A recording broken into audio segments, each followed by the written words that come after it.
Ada yang berkata, kalau Tuhan benar-benar ada, kenapa harus terus disuarakan? Kenapa harus ada ceramah, pengajian dan konten dakwah seolah Tuhan butuh promosi? Padahal Tuhan tidak butuh dipromosikan.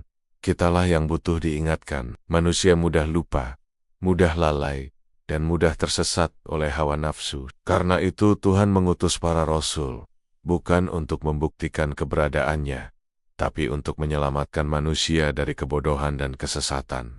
Kalau manusia tak perlu diingatkan, mengapa kita butuh sekolah, butuh hukum, dan nasihat? Apakah berarti kejujuran tidak benar hanya karena harus terus diajarkan? Ada pula yang berkata, kalau Tuhan nyata, kenapa kita tidak merasakannya seperti matahari atau udara?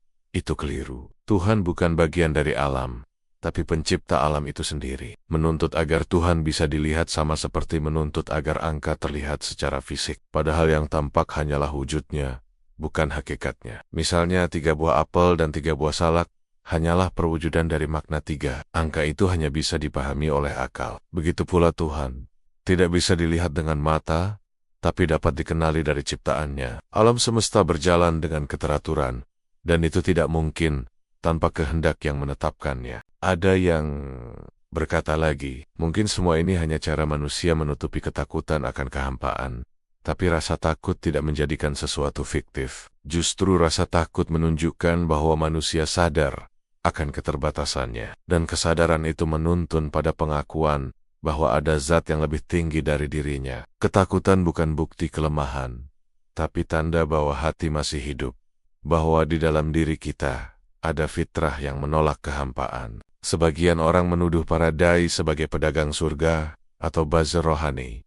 Benar, ada yang menyalahgunakan agama, tapi kesalahan manusia tidak membuat kebenaran menjadi salah. Tanpa mereka yang jujur menyampaikan dakwah, manusia akan kehilangan arah. Dan saat tak ada yang berbicara tentang kebenaran, yang berkuasa justru kebohongan. Ada pula yang berkata, kalau Tuhan sempurna, kenapa harus dibela? Jawabannya sederhana.